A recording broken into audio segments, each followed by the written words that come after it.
These real Love Boat singles are making waves, and I'm grabbing a life vest. I'm Anna Rumor with PopCulture. And I'm Nick Valdez from comicbook.com. And this is Docked, where we offer our unfiltered opinions on the real Love Boat, and we have the most intense sail-away ceremony ahead.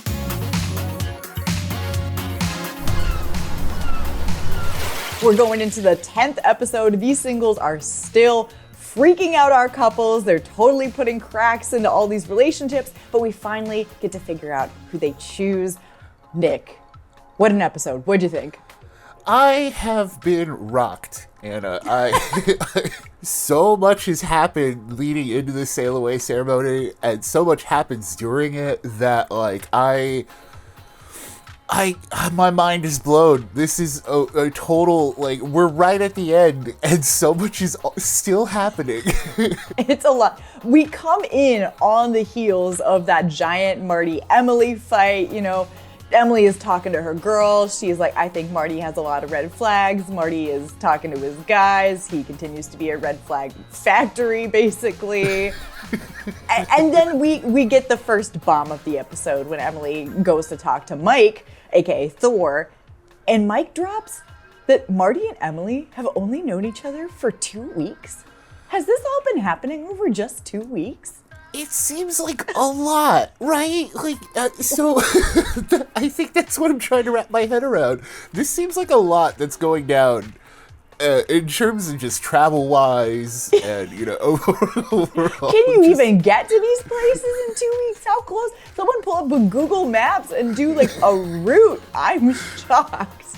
Yeah, like, I don't know how boats work, right? Like, I don't know how cruises work. I don't know how long it takes to be at port, but something about 2 weeks and all the places they've been doesn't seem right to me. But I don't know, maybe it feels like longer on the boat, because that would explain some of Marty's actions, but you know, maybe the boat is a liminal space. I have no idea. But Marty, if this has been 2 weeks and you are acting like she is your bride, adds a whole other layer. I wasn't Team Marty before, but I'm even less Team Marty if this is what's really happening. Yeah, especially when he starts out by going, sorry. You know, just a quick, like, I better get one in there while we're just, you know, while we have, like, the 2 minutes together. And he goes, I'm going to apologize even though I'm not really sorry. I'm like, oh, great. She's going to love watching that back, even if it did work out. Nothing's better than an insincere apology 2 seconds before you have to do this, like, champagne race. This is yet another example of, like, what are these challenges, right? Like, this one was, like, building 5 layers of a champagne tower, then, like, making sure they're all half filled, but that wasn't even the complication. The complication was that they had to be tied together while they do it. It wasn't as messy as I thought it'd be, unless you count Daniel and Bree, who went in going, oh, well, let's fill them before we, and so. I feel like Daniel was throwing the challenge. He said in his confessional, he goes, oh, like, I don't even know if I want to win because things are already so complicated with Shaylin and Bree. I don't know if I want the date or the captain's table that comes with winning the first 2 spots. And then he's offering up these bonkers suggestions, like, let's fill up the cups before we move them. And I'm like, I feel like you're throwing it, which is a smart move for him because he's already in a bad spot. He was in a bad spot and he made it much worse on himself. We will talk about that, but. Yes, he honestly did. Yeah, like, it was a bad episode for Daniel, too. I think that's why I'm just shook all around. Like, this is, all our favorites from the beginning are now turning into something else, and it all started with Daniel and Bree just dropping the glasses on the floor. Like, of course. Yeah, they're horrible at it. They, like, can't even seem to get a grip on it. But it's Dylan and Sydney who are like champagne glass moving machines. They're really good together. They have like great communication. I choose to believe it's because they know each other so well already. They're already vibing so well. Because I also love Dylan. Like, he seems to be the kind of goofball we were promised before. You know, with, I already forgot his name, but the one who came on, it was like, I'm Goofy, and that is who I am. But then, like, the first thing came around, and he was, like, super serious, so... Who was that guy? I remember his face, but I don't remember his name anymore. Apologies, I totally forgot you, but, you know, once you shoved off, you were gone to me. Dylan is that. Like, Dylan is what we were promised before. Seems like such a nice... And then on top of that, he's also an accountant, right? Like, so what's not to love? I forgot he's an accountant too. That's amazing, Dylan. You can do our taxes and make us laugh. What else are you asking for? So Dylan and Sydney are the ones who win the challenge, so they get the captain's table. Literally nothing happens at this captain's table except for we find out that Dylan doesn't know what an aphrodisiac is. Again. We stand. Amazing. But we have to talk about what happens post-challenge with the other couples, because this is where things start to get messy. 𝐿 really comes for Brie. Like, really, like, the Kendra type of stay away from my man. And, like, she went as far as doing the whole, like, oh, well, he's making faces to me while you two are together to know that I know my relationship isn't going anywhere. And that's the kind of thing where I'm like, wow, this is really petty. This is a new side of 𝐒𝐿, and I kind of dig it, you know? Yeah. We've seen glimpses of her being competitive before, but bringing it into the relationship side, I'm like, oh, she's got like a little bit of fire to her. This is kind of fun. But Brie is also not backing down at all, which I love. Yes, I love Brie, because, like, it's clear that, you know, she's interested. At the same time, we know what happened on their first date, and that's still in the back of our heads, watching all this. And, you know, Brie also wants to tell 𝐒𝐿 about this, like, which is the interesting thing. It's like, well, you know, if we're open and honest about everything here, I should tell you about, like, this thing that happened. That kind of coats the rest of the episode. And, you know, but that's not the only thing. You have poor Dustin, who's just a floating island for, you know, just trying to stay in the game.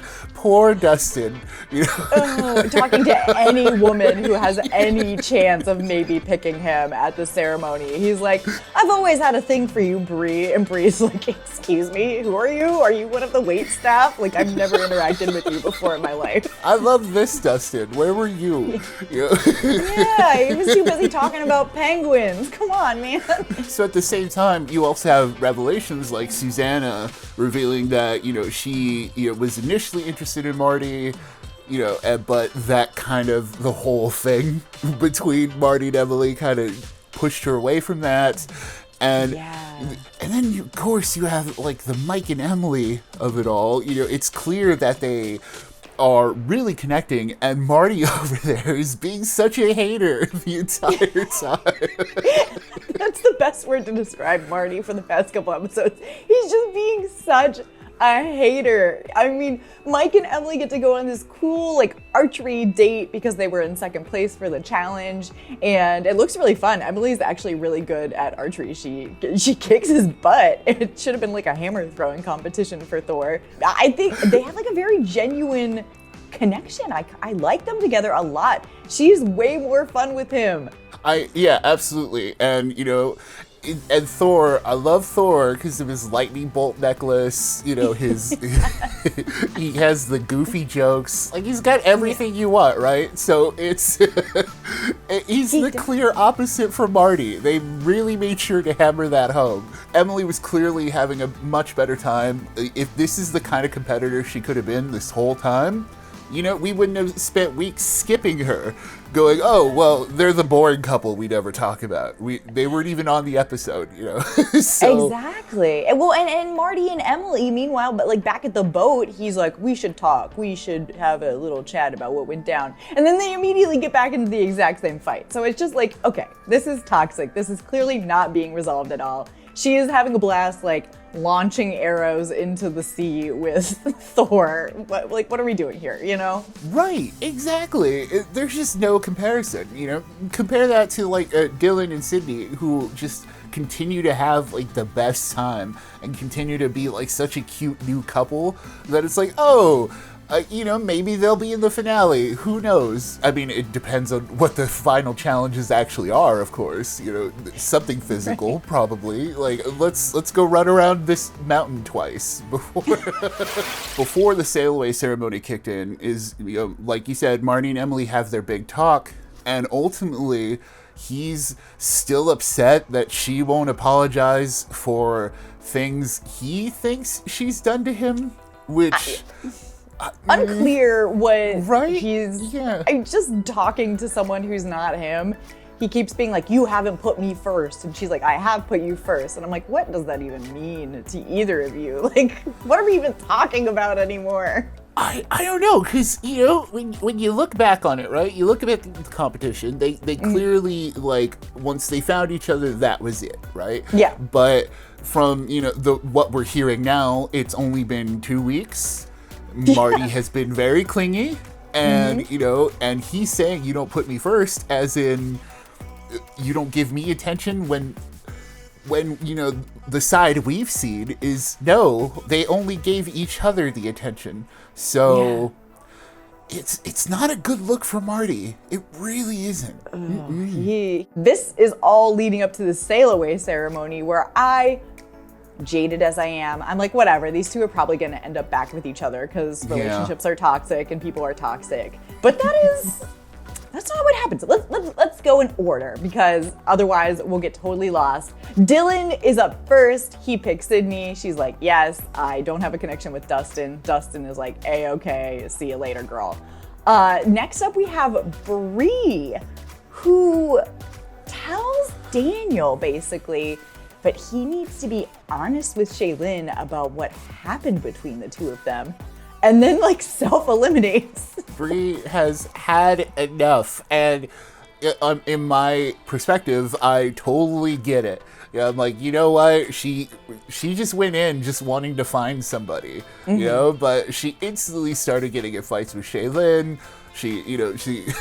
Daniel started, putting moves on her. And, you know, then he started lying about those moves. And that's tough that's a lot to take in. Like, just when you're getting on the boat, you've had one date with this person. Yes. All of a sudden you're being told to fight for your life. And I get why Bree's like, you know what, I'm good. Yeah, whatever. I don't need any of this. And you know, so Daniel and 𝐒𝐿IN then end up together as part of a couple, but 𝐒𝐿IN is like obviously very suspicious of Daniel now, and he's not in a good spot going forward to next week. Who would have guessed, right? Like, all of a sudden, Daniel here he is lying. Yeah. Like, he straight up still hasn't told her about the big thing that happened.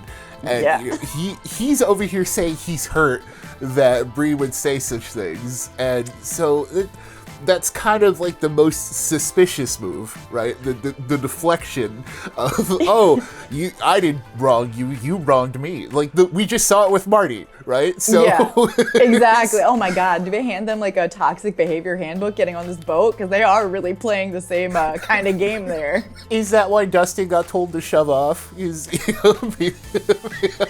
wholesome. No one picks, I mean, spoiler for like 3 seconds, no one picks Dustin. Of course not. He knows, and like we said, he knew throughout the episode that he was pretty much gonna go home. Yeah. You know, and good on Sydney for giving him like a very very kind, very formal, like, oh yeah, this didn't work, but good luck on your future endeavors, you know? Which is getting off this boat, everyone knows. Okay, so up next is the one that we have to talk about. I mean, for the rest of our lives. Because Susanna is up next, and I'm like, I don't know what she's gonna do. She had her little like chatty chat with Marty. I thought she was kind of pulling a Dustin, pulling a Hail Mary. But then she chooses Marty, and Marty says yes! It swaps her for Emily. Marty and Emily are no more. Thank God. Like, I'm of two minds of this. First, I'm bummed that Emily wasn't the one who got to be like, well, I don't want to be with Marty anymore. So that would have been fun. But second, after all of this, Marty, after all of that crying and complaining that Emily wasn't showing attention, you're the one that decides to go, oh, well, I'll go with Susanna. He's the defector. Sense, Marty. Yes. After all of that, Marty, you in your dark Marty clothes, just all black, ready to be full villain. This is what you do after this. After saying, like, make it make sense to me. I don't get it. That's where my mind was blown. Stick to your word at least, Marty. Come on. Who's putting who first now, Marty? Ooh. Thankfully, Mike is right after that, the final one, and of course he picks Emily, and Emily gets to say, hey, this is the first time that I've been happy since coming on this ship. I can finally get this weight lifted off my shoulders. She says, wow. Weight lifted off my shoulders. I was like, oh, Miss Emily, there we are. Hello, nice to see you. Yes, Emily, yes. Give us more of this. Give us more of the kitten, Emily, Yes. The way she looked like she had been freed from a witch's spell when Marty said he was leaving her behind, I was like, ooh, thank God these two broke up. It goes back to the blood pact. Maybe this is what that was, right? Maybe this was a blood pact. Now that the blood pact was dissolved, everything else is coming into place, right? Like, Emily's curse is lifting, Daniel and Shayla's relationship might be on the rocks, and that sail away ceremony definitely didn't end the way I expected. No. I was thinking Marty was gonna get told to shove off, but here we are, we're gonna get another week of awkwardness between the two of them. I cannot wait to watch Susanna and Marty and Mike and Emily interact next week, because that's going to be uncomfy for them and great for us. Yeah, it's going to be great. I can't wait. And next week we're going to Sicily, so I hope we get some pizza. I hope someone cries. I don't know, but someone's got to go home. We're almost at the end. Yeah, and now the stakes are much higher than ever. We're going to go from 4 couples down to 2 ahead of the finale. But I can't wait. We're going into the semifinals next week, and you can recap it and relive it all with us here every week on Docked. Until then, ciao for now.